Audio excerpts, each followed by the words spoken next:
Yeah, I think it was because when I was listening to the news for InfoSec and this sort of thing, there was uh there was like breaking news, right? It was like, oh, here's the stuff that happened in the last hour or in the last day or in the last week, and a lot of that was missing tons of pieces. Well, we don't know who did it. Well, what did they actually steal? We don't know what they actually stole. Okay, are there any leads? Well, we don't know. Like, there's all this we don't know stuff, and I'm like, I'm tired of this kind of news. I want news where I do know.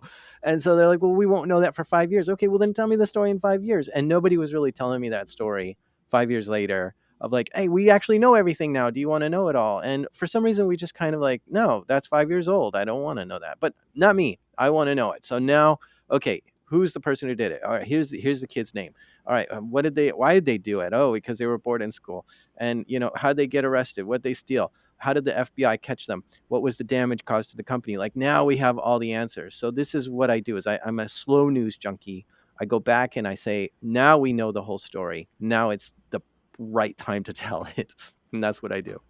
Yeah, I love that. So I started using OSINT way back when, but really my law enforcement experience started after I finished my bachelor's degree in criminology in 2007. And from there, I ended up working for the local police department based in Metro Vancouver, where I reside. Pretty much, really, it was a series of steps that got me to where I am today. I do have a lot of people asking, like, hey, how did you get into OSINT? It was, I started from the ground up. I always say that. I feel like it's kind of repetitive, but it's the truth.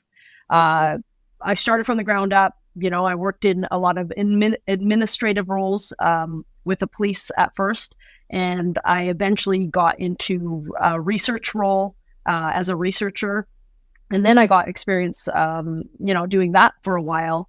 And that's when I came across open source intelligence. And I was kind of like, oh, what's this? I didn't know this was like a field of work.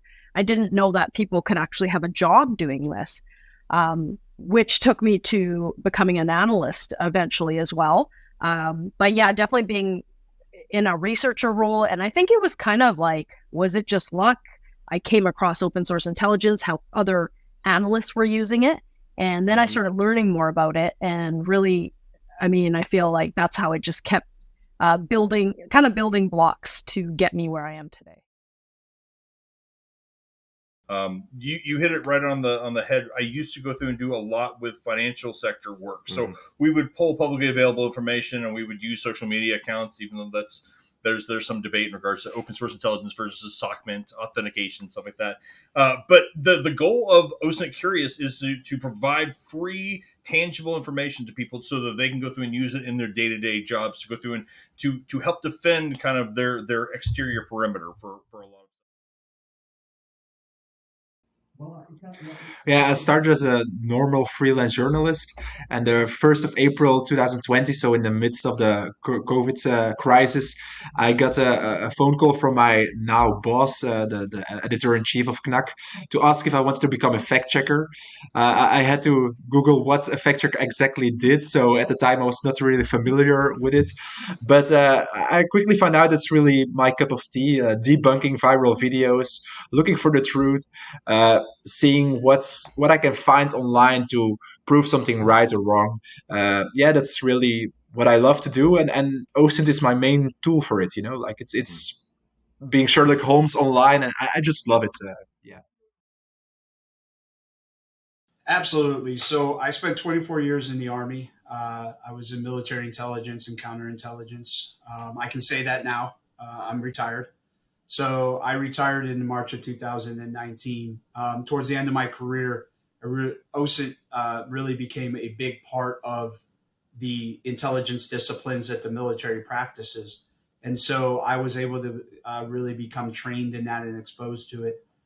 When I retired in March of 2019, I stayed retired for a negative 45 days. And in February, I actually started working for the Army OSINT office as a senior open source intelligence instructor. I was out at Fort Carson teaching basically all the Department of Defense's OSINT courses west of the Mississippi. We also had an office down at Fort Hood. and in Texas. So between the two of us, we were really teaching it. That's where I really learned to master the trade craft. That's where I really learned how to leverage the tools such as Authentic 8. That was a big platform for the managed attribution that we were doing.